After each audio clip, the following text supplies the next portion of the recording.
And we're continuing with our virtual football media day this morning. Up next is Gardner-Webb new head coach Trey Lamb, as well as preseason all-conference players Isaiah Gathings and Darian Reynolds. They're on the line ready for us. Again, just as a reminder, please keep your line muted as our speakers are talking and answering questions. If you do have a question, you can enter a question queue or which individual you'd like to speak with. And as a reminder also, you should have the ability to record this call during the time that Gardner-Webb is speaking. The conference office is also recording, and we'll make that link available to everyone later this afternoon as soon as we get a chance. So with that, I would like to welcome in new head coach of the Gardner-Webb Running Bulldogs, Trey Lamb. Coach, good morning. Good morning. Glad to be here. Thank you guys for your interest in Gardner-Webb and Big South football. Well, we're excited to have you with us. I know it's been an unusual first off season for you. Got hired in December, getting ready to start spring ball until the pandemic hit. You can kind of open up with what the last few months has been for you as a first-year head coach. Some of the things that you were planning to work on, you had to modify, how you've been able to communicate with your team. And now with off-season workouts starting, we'll start taking questions after that. Yeah, first of all, our administration, Dr. Bill Downs, new president here at Gardner-Webb, has done an unbelievable job of getting us prepared to play a season. Our AD, Chuck Birch, people don't realize how much time and effort these committees put into trying to keep our student athletes and coaches safe and other student athletes at other schools safe. And they've been working around the clock. Our athletic trainer, Kevin Jones, our strength coach, Curtis Whaley, they're literally working 14, 15 hours a day right now to try to get us prepared and have been for a while. First-year head coach, it's easy to wake up in the morning and say, why me? Why did this happen to me? This is a very difficult time, but that's not the attitude I've had. I've had the attitude this is as hard as it's going to get, and I'm the man for the job, and I'm the guy that's going to be here to answer problems when I wake up in the morning and solve problems every day. And at the end of the day, there's going to be about 3 things that come across your desk you weren't prepared for, but the good ones find a way to get it done no matter what the circumstances are. And our staff's done a great job, and I've leaned on them heavily. And our players are buying in. You got to give these guys something to buy into. You can't just tell them to buy in and expect them to buy in, but our guys are buying in to what we're preaching and falling in love with the process. And, it's really hard to not look ahead right now and play all the what-if games, and the circumstances change weekly. But I'm really encouraging everybody in our organization to take one day at a time and take it day by day, hour by hour, and see how much better we can get. Just see how good this football team can get on a daily basis. We missed spring practice. We didn't get to do a single spring practice. We did about 8 to 10 mat drills early in the morning in February, sent our guys home for spring break in March. We were expected to start spring practice when we got back. That didn't happen. They stayed home for the remainder of the semester, and I've yet to see a guy throw a football or catch a football in our team in 8 months. So there's been a challenge. I don't know what kind of talent we have. I hope to find out in the next couple weeks, but as a first-year head coach, it's been challenging to figure out all those things. Now, we did get our guys back at the end of June for voluntary workouts. State of North Carolina, we're facing different issues because of our governor mandate. We're only allowed to work out in groups of 10. So our strength coach, we've got 96 guys here. So we're literally rolling in 10 guys at a time. He's doing 9 shifts a day trying to get our guys trained and organized so that we can stay healthy and sanitize the facility and do all that. We started walkthroughs last Wednesday. So we have, I think we're on day 4 of that right now. And then hopefully we continue these walkthroughs if everything goes safely into next week. We start training camp next Wednesday because we're slotted to play on September 3rd, which is 2 days prior to everyone else on a Thursday night. So excited about what we got. It's been challenging, but like I said, I think we got the right staff for the job and definitely the right administration and help to get us over the hump here. Thanks, Coach. Again, we're start taking questions for Coach Lamb. Please indicate your name in our group chat, and we'll get to your questions in order that they come in.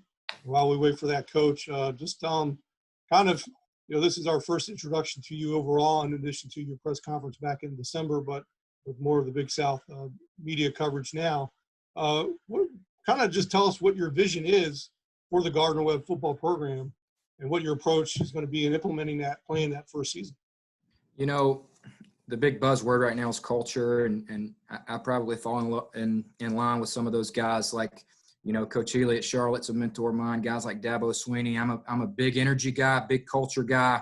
I believe if you win these guys' hearts over first and foremost, and they know you love them, for whatever reason, they play harder and you can get more out of them and coach them how you want to, but they got to know you care about them and love them first. So love, we talk about love. We're not ashamed to have hard conversations, especially with what's been going on in the world today. When it comes to social injustice, when it comes to coronavirus, sometimes it's hard for grown men to have hard conversations and emotional conversations, but I'm urging these guys every day to talk with me, talk with our staff, talk to one another. And this is a great opportunity for us to grow, not only as football players, but as men as well. And I want guys, when they leave my program and our program here at Gardner-Webb, number one, I want to be better fathers, husbands, and dads, okay, and better brothers and better men for it. And then second of all, I want to have a great experience. I want it to be fun. Sometimes we forget football. We're in the entertainment industry. Like, we're here to have fun, score points, create turnovers, energy. We want to create all these things, but it shouldn't be miserable to come to work every day. It shouldn't be miserable to show up to football practice. We want to make it as fun as possible and just a great 4 to 5 year experience for the guys that do decide to come here and trust our process. All right. Thank you, Coach. We'll now turn it over to those in our question queue. First is Brendan Boylan, followed by Reggie Walker. Go ahead, Brendan. Hey, Coach. Brendan Boylan here. When we spoke back in December, you told me you had to work with what you had, especially coming in with a team that you did not recruit. How much more do you have to rely on those guys, especially with everything going on in the world today? Thanks, Brendan, for the question. Thanks for all you do for us and the time you put in to invest in Gardner-Webb football since I've been here. But to answer your question, we don't know what we have. That's part of the frustrating part. We're trying to build a scheme based off last year's film, based on, you wouldn't believe the amount of recruiting tape we've watched of guys that are currently on our roster. I mean, we're facing challenges that other people aren't facing being our first year here. So with that being said, I really like our football team. I think we have some talented older guys. I think we have some freshmen that are going to have to play this year. We have some depth issues, but I think Coach McCray and his staff overall did a good job recruiting. We have talent, and I can't wait to put that talent on display and find out what these guys can do. This is a personnel-driven game, without a doubt. The team with the best players, that's the most disciplined, that has the most buy-in in their process, is going to win the most games. And, our personnel is what it is, and it's going to be what it is today, the same day, when it's November 20th and our last game is being played, or if we make the playoffs, or whenever that day may be. We're not just going to show up and be able to buy new groceries next week. We got the groceries in our fridge that we got, and we got to find a way to make it work and win football games with those guys, and that's my job. Coach, as you decided to take this job, and you obviously looking at some tape of the players you had, what was it that jumped off the page to you in terms of some places that you felt like you really could kind of do some things with that particular position group maybe, or that particular type of schematic thing? What were a couple of things that may have jumped off the page to you at that point? Right. Well, first of all, in taking this job, I'm the youngest head coach in Division I football. I had to have the support system in place to make us work. And our president is new. He gets football. He is all in on football. Our AD, our support staff, Mark Rabb, who does all our media, Kevin Jones, a lot of these guys have been here for a while, and they understand how it works. So they have been a huge help for me in taking this job. I think this is a sleeping giant. I think we can create a winning program here that's not just a flash in the pan, but that can last for years to come. But the receiver group is obviously very talented. You got Isaiah Gathings, who does a fantastic job on the outside that we got to move around and get him 80 to 100 catches this year. He's got to stay healthy. He is a mismatch, and I think he has the ability to play at the next level. Devron Harper is impossible to cover in man-to-man coverage in the slot, and we do a lot of jet motion in our offense, a lot of quick throws to get the ball out of our hands, and you're going to see us run a spread, up-tempo, option principle, but it's going to be fast and spread it around offense to some of these receivers we got. You got guys like Jamison Turner, James Ellis. We've got a strong receiver group returning. And I'm excited about our backs. You know, our backs catch a lot of balls in this spread offense we're going to run and get these guys in space. We got two small backs that I think they're shifty and can really catch and make people miss in space. And at the end of the day, offensively, we're trying to create space and numbers, and that's our goal every week. How can we create space and numbers? And our skill positions on offense are going to allow us to do that. Quarterback's not going to have to be a great player. He's just got to distribute and orchestrate what we're trying to do offensively. I'm also very pleased with our linebacking group. Darian Reynolds, Cade Hamilton have a ton of football under their belt, and we have a lot of length in the back end. We're deep in the back end. We've got a lot of length. We've got to learn to play with more discipline back there based on what I saw last year on tape. But we've got talent. We've got to be better up front on both lines of scrimmage. We've got a long way to go there. But I do feel like we have some pieces in place that can make it work. So excited about the receivers, DBs, and linebackers. If you had to ask me right now, I'll let you know in 2 weeks after the first couple practices. That might change. Thanks, Coach. Yes, sir. Thank you, Reggie. All right, Coach, next is Mike Solarte, followed by Jacob Conley. Hey, Coach. Mike Solarte, Spectrum News. Good to see you again in front of a camera. Thanks, been a Mike. while. Appreciate it. You mentioned that you don't really know what you have because you haven't seen a guy throw or catch, but you have kind of a basic understanding of what they can do based on film. Because of that, has that allowed you to maybe think outside of your own box about the things that you want to do with your offense and the schemes that you want to run, or your defense, the schemes that you want to run, and see what kind of maybe uncomfortable positions you can put guys in to know a little bit quicker about what you might have to work with and how it might best benefit you, because you're going to be fighting an uphill battle first year, new coach, new players that you didn't recruit, that sort of thing. So does this allow you to maybe a little creative freedom in terms of how you want to pursue the upcoming season? No question. I mean, I think you can turn any negative into a positive, and that's kind of the approach we've given to our players. Is one good thing is we're teaching once. Like, none of these guys have really heard our systems and heard what we want to do. Like, you're not having to reteach the freshmen or reteach the transfers. Like, this is when they come up to these Zoom meetings and these outside walkthroughs, everyone's hearing it for the first time. So it's almost like everybody's kind of got to earn their stripes a little bit. You know, in a normal program, he's the starter, he's the backup. Right now, we don't even know, like, your positions up for grabs, and I like it that way. I think competition breeds excellence, and I think it's a good opportunity for our guys to maybe instill some confidence in our depth. You know, we're going to have to play freshmen this year. There's going to be games where we're going to be missing 10 to 12 guys. That's just the way it's going to be with COVID, contact tracing, quarantine, isolation. It's going to happen. We've got to get everybody on our roster ready to play, and it's a big challenge for our coaches. But I think you can turn that into a positive and say, all right, guys, let's do the very best job we can and show up ready to play with as many people that can dress out as possible. Thank you, Coach. Thank you, Mike. All right, Jacob Conley, you're next. Coach, just talking about your unfamiliarity with the players and all these unknowns, you were picked 6th in the Big South preseason poll. Would you say that's a fair assessment with all the unknowns you're facing, especially since it's the first time this program has been picked last in the preseason poll?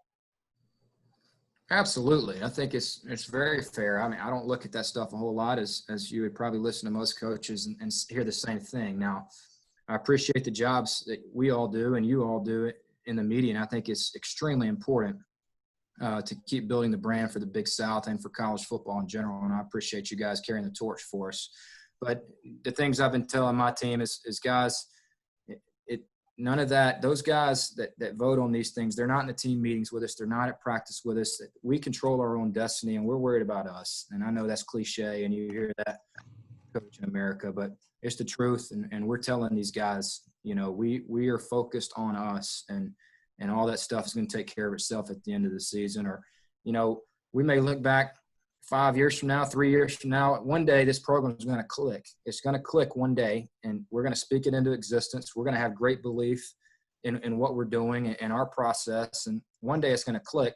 I don't know if that's 2 years from now, 3 years from now. It could be 6 games in this year, but we're going to look back at days like today when we are picked last and use that as motivation for the future and almost look back and laugh. So we're focused on us. We're focused on what we can do in the moment and staying in every moment and trying to get better every day. And one last question, and I'll let you move on to somebody else. Can you just make a comment about your impressions of local player Cade Hamilton and what you've seen from him so far and what you like? Yeah, Cade's just a good football player. And I say that based on the film I've seen and his attitude he brings to work every day. He's consistent. He's a high production guy with you know, he doesn't require a lot of, you know, he's not a guy that's needing everything every day. He's not a needy player. He's a low maintenance guy and a high production guy, and we need more guys like that in our program. And he just comes to work every day. Good tackler, really good box player against teams that like to run the football downhill. And I'm glad he's on our football team. I look forward to coaching him.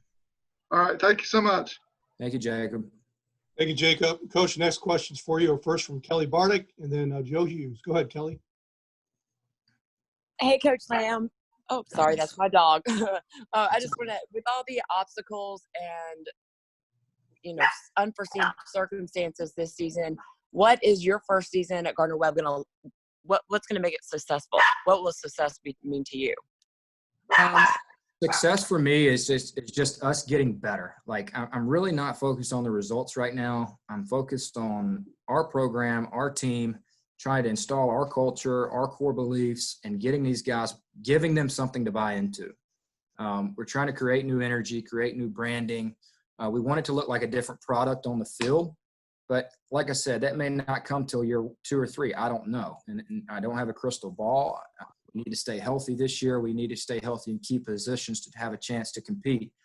But my goal is for these guys, when we're done with this season, that they have something to buy into. Our culture has improved, and we've gotten better day to day. And really, these guys in our program have grown, you know, as people, as players. They have gotten better from August 1 until Thanksgiving. And when we leave on Thanksgiving, these guys need to have grown in multiple capacities. And I think that'll be a win for Gardner-Webb football this year.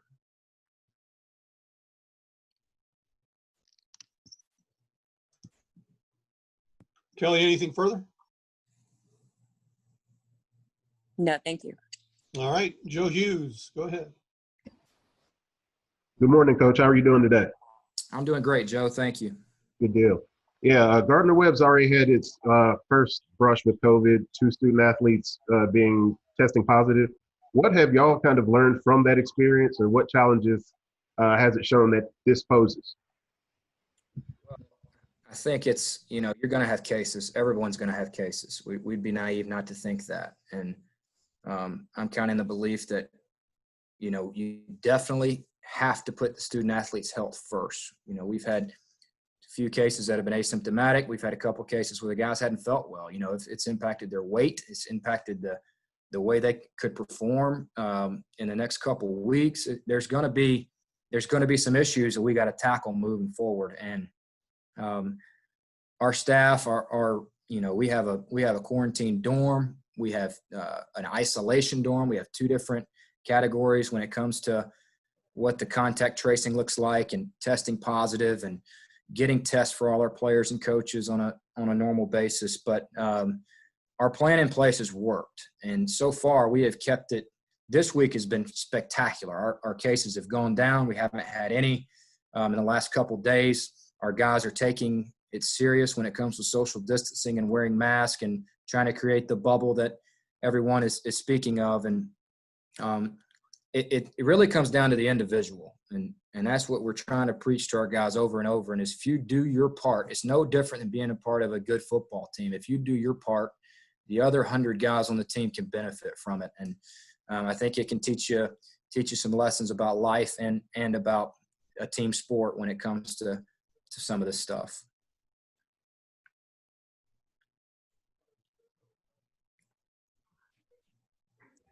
I've got one for Coach if nobody has one. To follow up on that point, is this an instance where your seniors and your leaders have to kind of take the lead and say, this is really on us to be responsible. This is really on us. Hey, it's not a good idea to go hang at this dorm with friends when kids return to campus, that sort of thing. I mean, to kind of basically create your own team bubble, for lack of a better word, to keep that circle tight. So it's players basically hanging with players and not putting themselves at risk or maybe coming across a general population student that may have it and is asymptomatic and brings that back, that guy brings that back into the team. Right. You know, we do team meetings every Monday and Wednesday via Zoom all year. But last couple Mondays ago, we had a senior spoke up and really talked to these guys about how serious this can be, not only for our health, but the health of those we come in contact with at home or our coaches' kids or our coaches' families. You know, we've got to create a bubble. We've taken the approach of we've elected a unity council is what we've called it. And each position group has a guy that represents their position group, is in charge of that group. And I kind of get a pulse of the team based on those guys almost on a daily meeting basis and try to find out what guys are doing and putting that person in charge of a smaller number to kind of lead these young guys along and let them know how it works. We got 96 guys on campus, and we start camp next week. We're going to have 101. Each player has to go through a quarantine process when they get on campus. Each player has to go through a quarantine process when they test positive or have contact tracing. So we've got a great plan in place, but none of it works if we don't take it seriously and our players don't take it seriously. And we've preached that, Mike, from a team building perspective as much as we could. But it's got to be acted upon. Talking about it does nothing. And I can talk till I'm blue in the face, but at some point, guys on our team got to take leadership and guide these guys as to what's right and what's wrong.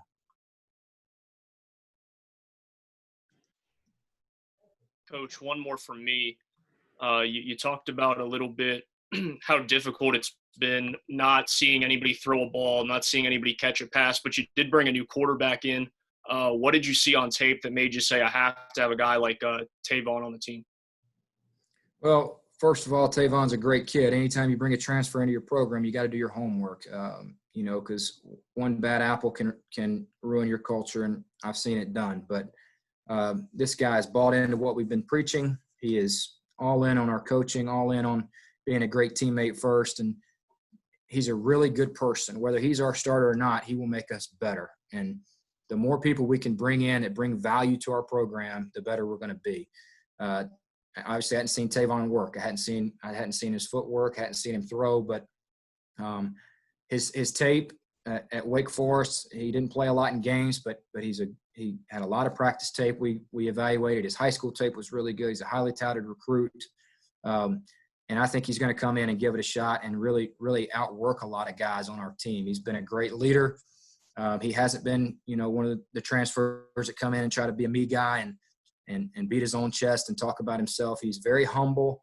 You know, he's been through some things in his personal life that have made him stronger, and he's completely bought in on what we're preaching. So I appreciate Tavon. I'm looking forward to watching him compete. Thanks, Brendan. We're going to move now to our two student-athlete guests, preseason all-conference players, Isaiah Gathings, wide receiver, and linebacker Darian Reynolds. Gentlemen, good morning. Thanks for joining us. Isaiah, I'll start the question with each of you, then we'll get started with our media panel. But Isaiah, for you, kind of coming off that breakout season last year, how do you carry that over, that performance, to this season? Yeah, thank you guys for having me. Really, I just think when it comes to being successful in this league, you just got to work hard and keep God first. I think if you keep God first and work hard, anything is possible. All right, thanks, Isaiah. And Darian, welcome in. For you, two-time all-conference, a senior coach, and they talked about it earlier with Mike Solarte, but just as a senior, what have you been able to do to help the new head coach and the coaching staff with their transition, and how are you able to assist them working with your teammates? Really just believing in what the coaches say.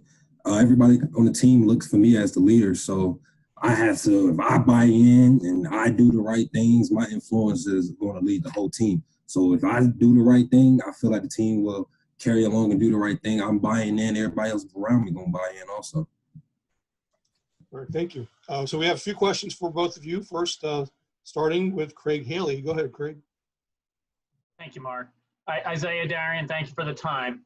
Just want to ask you, obviously everybody in college football is hoping there's some form of a season this fall. I just want to get your reaction to what has happened in the last couple of days in Major League Baseball, specifically the Miami Marlins with the COVID outbreak. Just your reaction to that is out there for college football as a possibility that something like that could happen.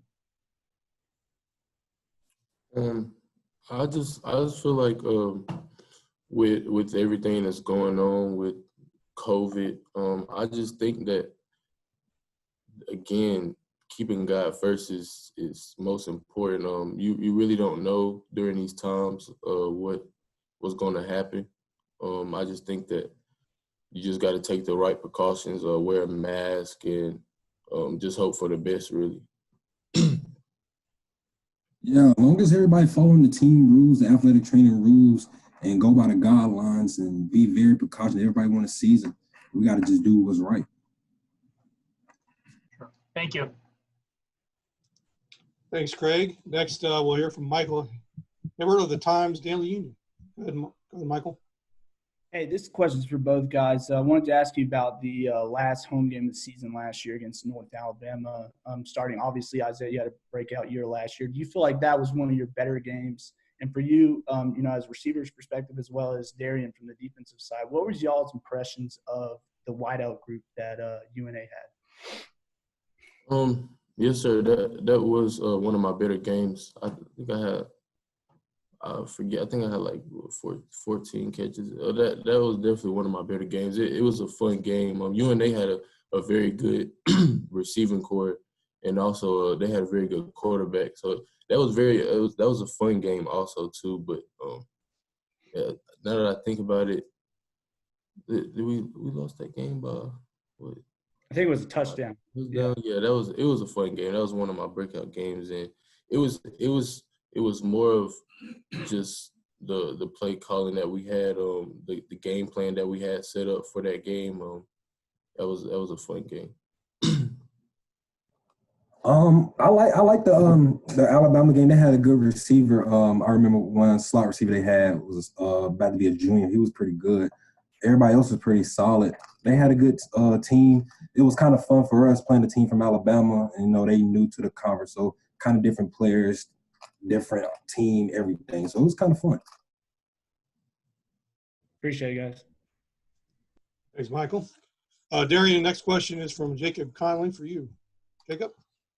Darian, at the end of last year, you announced on Twitter that you were entering the transfer portal, and then you pulled out and decided to come stay at Gardner-Webb. Can you just talk about the reversing decision, and was it the coaching staff, or what was behind that decision to stay at Gardner-Webb? The decision was the head coach did a lot of research on all the coaches. When we first got the head coach, we had coaches come by piece to piece. And really, I came up to Gardner-Webb to hear Coach talk. Me and my family, we really did a lot of research on Coach Lamb and where he came from, to Georgia, and his dad. How his dad was a great coach. And just really the culture of how he is and everything, what he stands for and what he go about, really just pulled me back in. I met with him personally. We talked. I got out of transfer portal, and I'm back at Gardner-Webb. Thank you. Thanks, Jacob. All right, we have two more questions. First would be Reggie Walker, followed by Brendan Boylan. Go ahead, Reggie. For Darian and Isaiah, just if you could quickly go through over the last year, obviously you guys have had some interesting times, whether it's, the East Carolina game where you had it's somewhat of a scary looking injury, at least to Kate at the time. You go to Western Carolina, the wind's blowing crazy. You get the win on the last second field goal, the tough loss at home to Campbell. So much happened to this football team in the last year. Now you have COVID as well. How much has going through all of that together, and I hate to act like I almost didn't mention everything that went on with Keegan Smith as well and his family. How much has that brought this football team together to help it as you guys move forward with a new era now and a new coach as well? Well, starting from the ECU loss with Cade, that brought, I say, the defense together. Like Coach say, Cade is a really good player. He works very hard. So it's like you took a will linebacker that's really important out the game. It kind of changes a lot of things up. And then you go from the Campbell game, we up 20, I believe we was up 24-7 going into the game. And then 6-7 seconds kind of determined the whole season, block punt. So it's just like that heartbreak really kind of took the win out of us. It took a lot out of us, but we bounced back. Like you say, we go through a lot of things around here. We go through a lot of things. Not a lot of people drop their head. We kind of used to it. We gotta stop being used to the bad things and expect more positivity and expect better outcomes. So we just got to change that mindset. But really, we handle situations well around here. We handle situations well, and we just continue improving. And I'm gonna just piggyback off what Darian said. It's just like you can't be used to the bad things, and that's why I'm glad we got our new coaches. They can come here. They done came here and they're trying to change the culture. We talk a lot about culture. Changing the culture is very important right now. Can't be used to the bad things. Got to get used to positivity and good things happening. Of course, those things definitely bring us closer together as a team. Just being used to the bad things is not good. And I'm glad that we got our new coaches to change the culture around here. Hey guys, Brendan Boylan here. First for Isaiah, they call you Big Play Zay. You had a big year last year. What was the biggest factor in you having this breakout season? Well, to me, it was really the work I put in the off season. I feel like from my freshman year to my sophomore year, I had a big jump, and just the game just slowed down to me a lot because of the work I put in. I was working every day. I just told myself that I wanted to be the best, and it just I'm glad that my hard work really showed on the field. I just think that really if you work hard and, like I've said before, and put God first, anything is possible. And for Darian, Jacob talked about it earlier, the decision to come back to Gardner-Webb after being in the transfer portal. You talked about meeting with Coach Lamb one-on-one. What have those conversations been like, and what does he expect out of you leading this defense this year? Be the best human being possible. Be the best human being first. Then that's being the best. That's being the best player and the best athlete, and just helping others. Really, our conversation goes along with what he's implementing. Okay, coach, I get back to the team, such as leadership. Just a lot of leadership. Thanks, guys. Thanks, Brendan. And last question is actually for Darian from Kelly Barnett. Go ahead, Kelly. Thanks, Mark. Hey, Darian, Kelly Barnett Hey, here. how you doing? Just a question. Just going into your senior season, how important, I know you kind of touched on it, but with all the COVID stuff going on, do you think your teammates are taking it seriously? Are you stepping in and saying, we have to do this the right way or we might not have a season? How important is that for you to lead that way in that situation? Yes, we want a season around here. I think I make just being safe throughout the season. That's not really the hard part, is keeping everybody motivated. Of course, everybody want to play football. We're here on campus, so we want something to do. We're working out, so we got to play football. It's just our concern right now, just being safe throughout the whole entire season. Just be able to finish the season. Nobody got to come out due to COVID, quarantine, got to miss a game. So that's just really it. And I assume you're one of those. Coach Lamb was talking about. He has a player from each position group. I'm assuming you're the one for your whole defense. I'm assuming. Actually, no. It's actually Cade Hamilton. It's actually Cade Hamilton. it was player voted actually. So I actually voted for K myself. So that whatever he got going on with the team, that's kind of him. But I'm actually glad he got the position. Okay, well that's cool. So how do you guys keep each other in check? Say there's, people coming back on campus. I went to Gardner-Webb. It's a fun school. Like party over here, whatever. Just kind of, Really? in the NBA bubble, they have like the snitch hotline, right? Like how's it work for college kids? So really is a lot of social distancing, the bubble, like you say. Everybody have at least one roommate. So if anything, people are talking with their roommate. A lot of people on games be talking. Not so much of a, hey, everybody come to my room. You know what I'm saying? Because if somebody got COVID and you're around that person, now you got to miss. Now I got to miss a whole week of lifts. I got to quarantine and all that. So nobody really want to deal with that. Like I'm here. If I'm not symptomatic and nobody's feeling any pain, everybody feel like as if they're not sick. So we just kind of, we're together in the CAF, the walkthroughs, the meetings, but dormitory, we kind of separate. Everybody just know what's best for each other. You never know what's going on. Okay. Thank you. Good luck this season. Yes, ma'am. Thank you. Thanks, Kelly. And Reggie Walker has one last question. Reggie, go ahead. Isaiah, real quick, obviously your ascent and your development last year is well documented. How much do you think as the year grew on and we saw different guys make plays, particularly Jamison Turner down the stretch, how much did that help you because people couldn't try to load up on you as well? It's a big help. Like my coach said before, we have a strong receiving core, and it's just like you can't just key on one person because we have multiple receivers that can hurt you in many different ways. So you can't just key on you can't just key on me because you double team me, then you got Devron or James or we got so many different receivers. You can't just guard one of them. Thanks. All right. Thanks, Reggie. Well, that's all the time we have for Gardner-Webb. Gentlemen, I thank you all for joining us this morning. Appreciate your insight on what's ahead for the 2020 season. We'll go ahead and take a quick 60-second break as we get ready for Kennesaw State. Thank you all for standing by, and we'll resume momentarily.